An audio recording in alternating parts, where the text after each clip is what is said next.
So this part of the session will be more interactive. I'll do a bit, you'll do a bit, I'll do a bit, you'll do a bit. But there's two main foci for this session.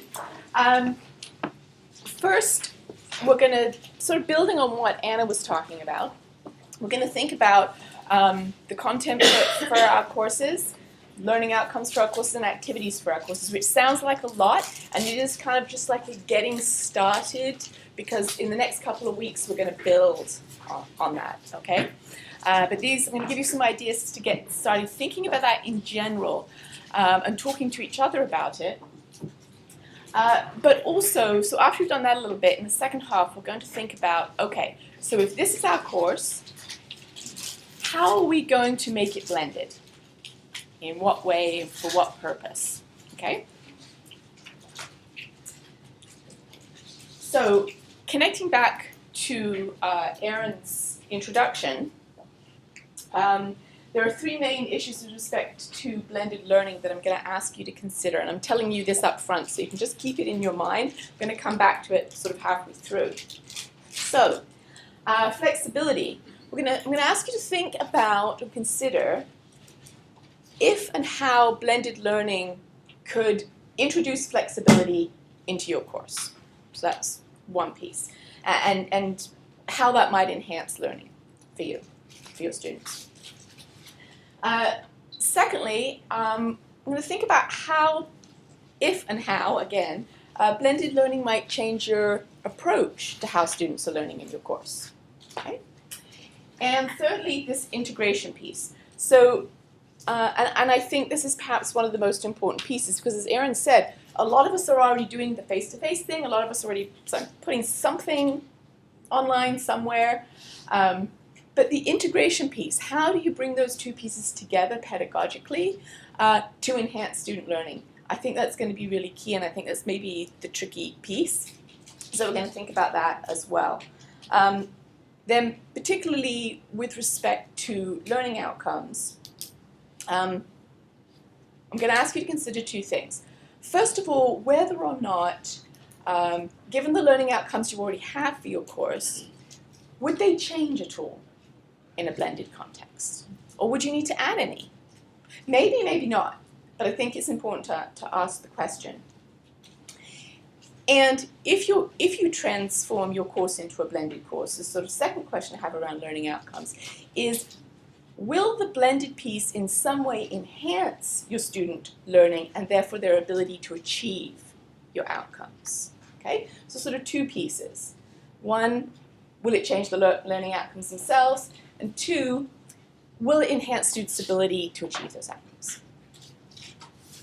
All right, so we're going to come back to those questions, but I'm going to start with your content, what your course is about. When we think about our content initially for a course, the first thing we would generally do is think about what's the title of the course and what stuff is going to be in it. What are we going to cover in the course? And that's fine, but I'm going to introduce this idea to you of concept mapping the content of your course. Because what I'd like to encourage you to do, because I think it's a first step that kind of comes before creating learning outcomes, which is to conceptualize your content, not to just list it. It kind of parallels what Anna was saying about learning outcomes. So one interesting way to it sort of pushes us beyond just that list of topics or a chronological narrative ordering of topics, which is kind of maybe the next step that we do, or selecting topics in and out. Because 10 to 1, when we just stick with topics, like Anna said, we tend to want to, it's all important, that 106 million things. It's like, how do you choose? Concept mapping is one way in which you can begin to conceptualize the content for yourself. And in conceptualizing it for yourself, you conceptualize it for the students. It really forces you to think, do I really need that? Why is that there? What is the relationship between this bit of content and that bit of content? And it gets you past week 1, 2, 3, 4 subject and thinking about largely that question. What do I want students to do with the material when we've completed? So I'm just going to give you a couple of examples of that. And it could have been examples of anything, but I'm going to give you a couple of educational ones.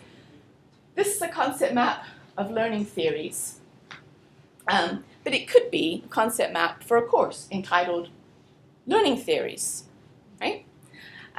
So if this was a course about learning theories, what does the framing of the content in this way tell us about what we might learn in this course?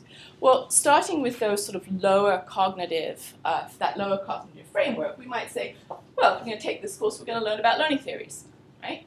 And clearly there seems to be three categories. So we're going to learn what those three categories are. But what is more interesting is to think about the relationship between those things. So, for example, if I knew nothing about learning theories and I was looking at this map, I might think to myself, why are there two sides? Why is this stuff over here and this stuff over here? What's the relationship between that content and this content? And what's this little piece stuck up here? How important is it? We might ask, so the relationship appears in that way to be competitive. Maybe I have to choose this one, or maybe I have to choose this one. Maybe when I get to that evaluative level, I have to make a choice about a learning theory.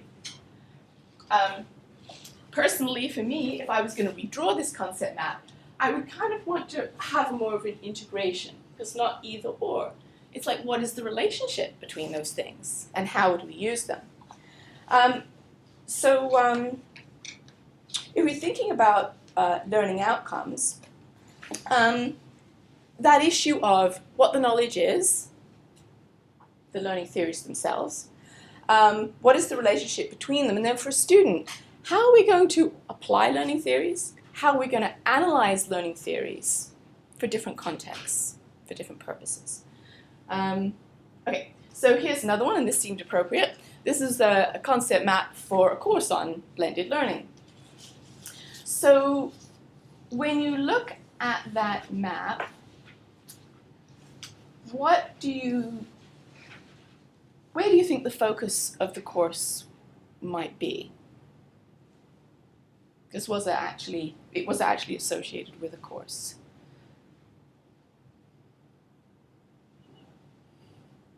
Any thoughts of where it might be? Where is your eye maybe drawn to? So this sense of mixing, right? What are we going to mix? Well, clearly there appears to be three ingredients. These seem to be sort of smaller, right? So you've got the mediums through which blending might happen.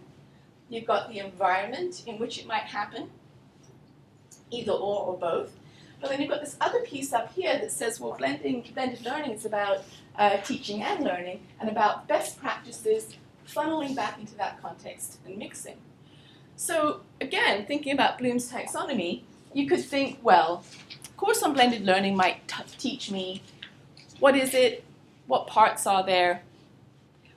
But if we push that further, then we might say, but it's also going to teach me about how I might use it, and in what way, and how I might apply it. So you're pushing that up. It might ask you to think about whether you want to use it. So you're even at that evaluative level of Bloom's taxonomy. So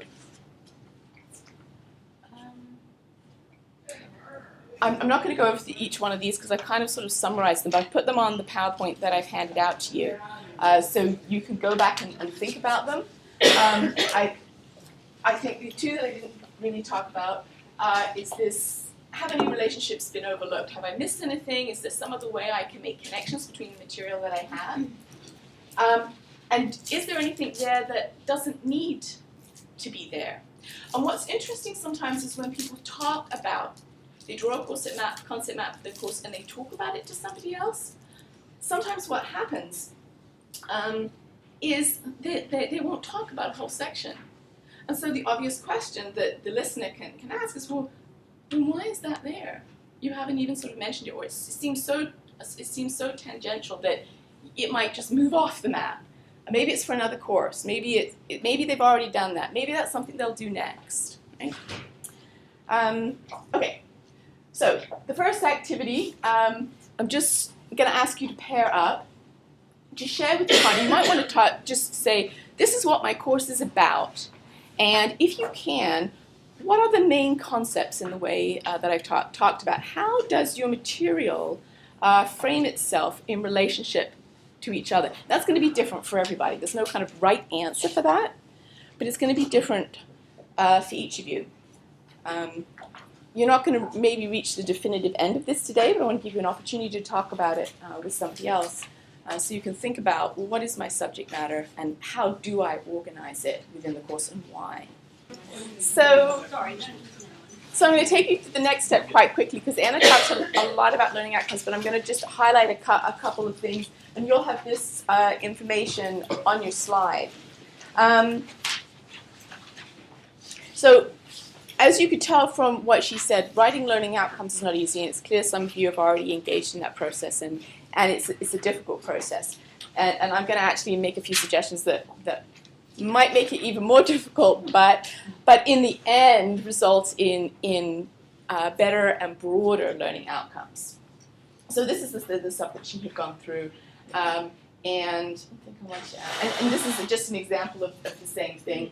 So what will students do with the content, under what conditions, and to what standards? So I'm just going to move on from there. So Anna talked about the cognitive domain. But there are two other domains which don't get used an awful lot in higher education. But I like to introduce people to them because I think this is one way you can help expand what your learning outcomes are. They're not necessarily applicable to every field, but nevertheless. So the second one is the psychomotor domain, which involves using things. So I'll give you a couple examples, like using a microscope, or how you situate someone from a bed to a wheelchair, for example. And I think that requires physical skill set of some kind.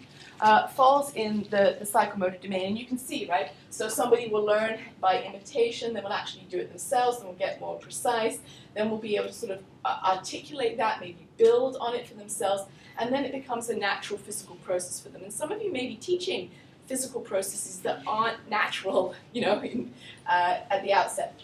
So that can be part of a learning outcome. This is the other one. Jocelyn was talking about affective domain. This involves, let me get it right, feelings, values, and that's one other one. Feelings, values, and attitudes. So for some of you, that might be ethical values.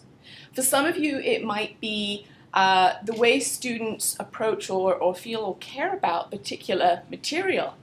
For some of you, nursing is one of the obvious ones that always comes to my mind about, the sort of the valuing of human life, for example, and how that plays in. It is true that writing learning outcomes that are easily accessible for this domain is difficult. But one of the arguments the literature makes about that is that it's a different kind of assessment.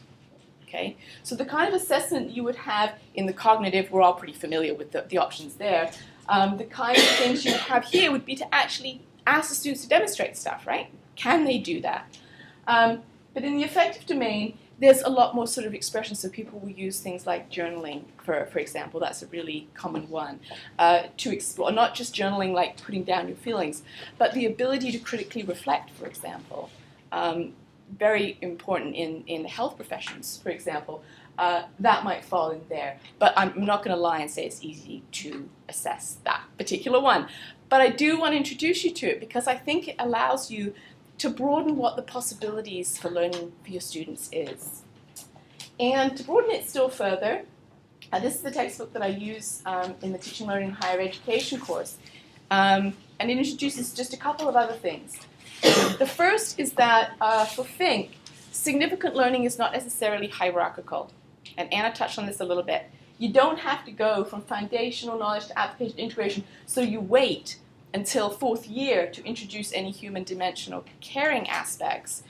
You can do all of these things together, and he argues that the most significant learning brings things together maybe at different gradations of levels at each year level. So there's that point.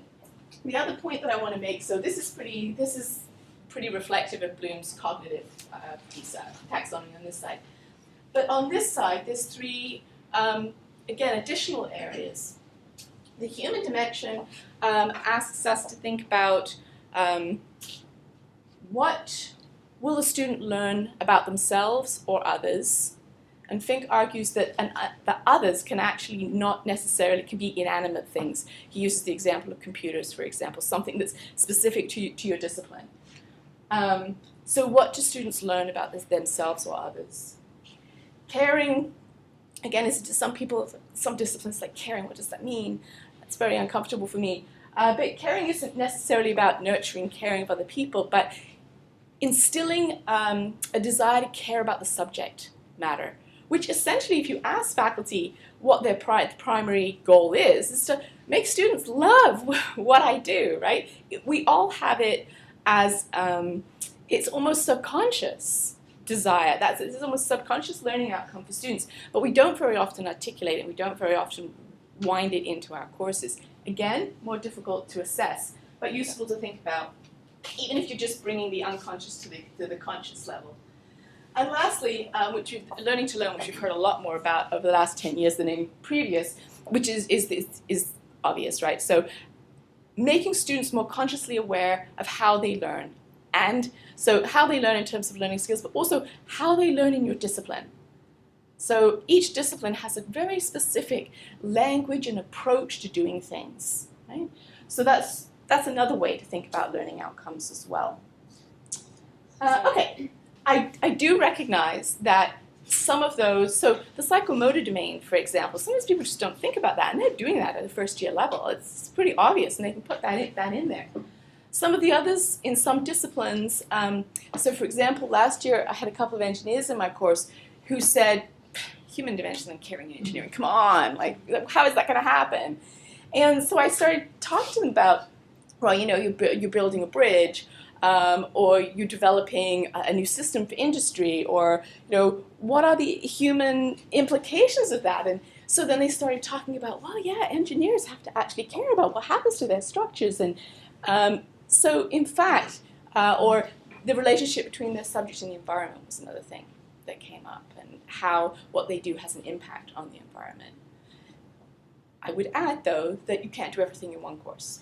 So Anna talked about how to write learning outcomes. You may already have learning outcomes in your syllabus. You may not. We're not going to spend time actually writing them here, although I put the points there of how to do that. But what I want you to do is share with your partner what learning outcomes you have, either if they're on paper or in your head. It doesn't matter. And think about these two things.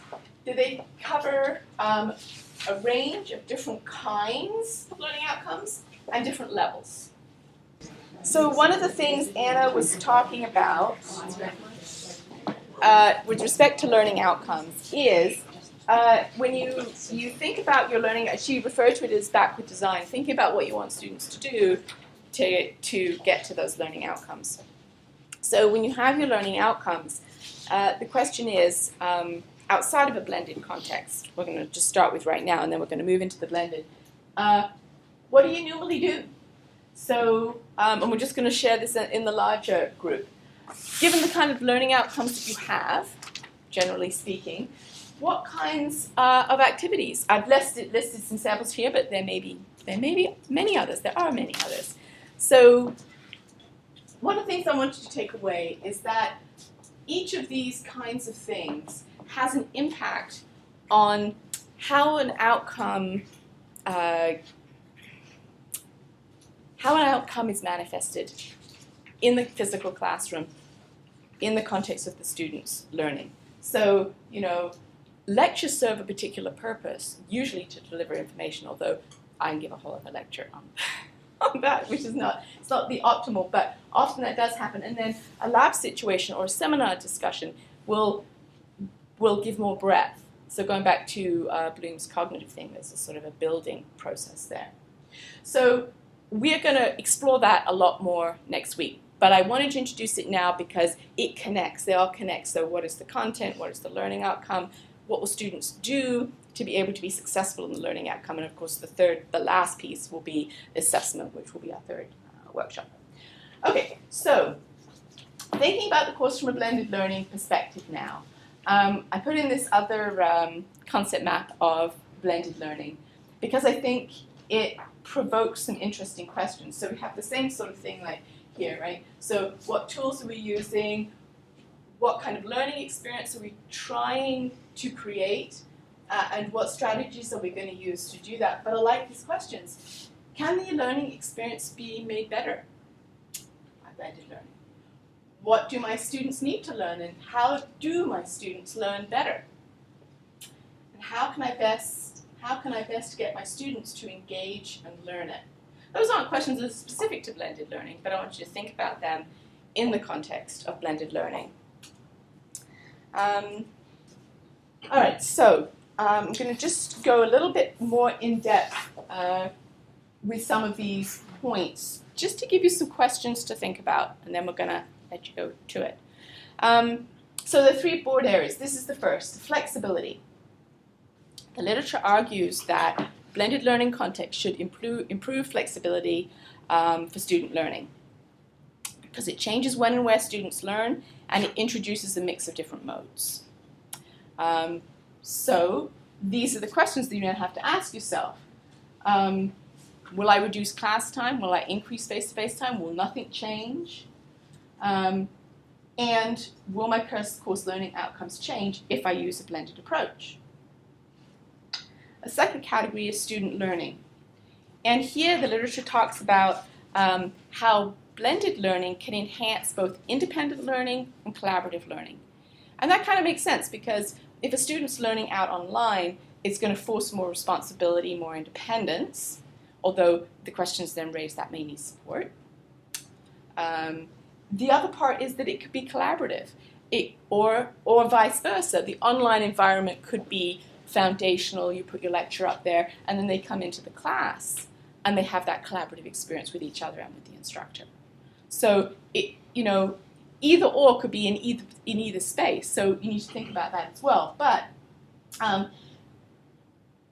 what will I do? What will I do? I think you need to think. What will I do in that context to enhance student learning? And it will be different for each of you. One of the things the literature talks about is that the teacher's role becomes increasingly facilitative in a blended learning context. And some studies have shown that some instructors are really uncomfortable with that. I get a sense from each of you that that's maybe not so much the case. But if it is for you, I think it's important to kind of think about why is there a discomfort there for you? Just kind of let go a little bit of that sage on the stage kind of role, and can you to some extent incrementally move towards a more facilitative role? And then finally, integration, which, as I said at the outset, I think is perhaps the most important and perhaps the most difficult too. So we have to consider what's going to happen where. That kind of makes sense. And why. So where will the online activities be placed, and for what purpose? Perhaps you want them to do something before class, online brings in. Or perhaps not. Perhaps they come in and do something in class and then they do something after class. Like an online lab might fit that bill. Or maybe it's both. Maybe it's cyclical. Maybe it's in and then the class and the other. Which of course raises the workload issue, which Sharon brought up. And then how do they work with each other? I think that's really important for blended. The word blended suggests, right? It's not this plus that, it's that mixing, bringing those things together. And then this, how can I prepare my students to be successful in that, particularly if it's a lower level course, a large course, and students may not take the responsibility or have the skills to learn independently. What resources and supports can you provide in that context? Okay, so I've just repeated each of these questions here on this board. So flexibility, student learning, and integration. I don't necessarily expect you to discuss all of them, but probably you've been sitting here and one or two things particularly trigger something for you. You might be thinking, yeah, I'm really concerned about how I might integrate that. I already do different things online, but how would I bring them together? So based on these three areas of consideration, do you foresee any changes or additions to your course outcomes in the blended learning? All the stuff you talked about so far, would anything shift? Okay. And secondly, will it shift for your students? So will it shift for how you think about the course? And then will it shift for how the students are going to be successful in the course? Okay. So I'm going to give you 10 minutes to talk about whatever is most salient to you in that context. And then what we're going to ask you to do in each of your pair groups is just to come up with one question, concern, burning problem, epiphany, whatever it may be, to share with the group. And we'll have a large group discussion from that.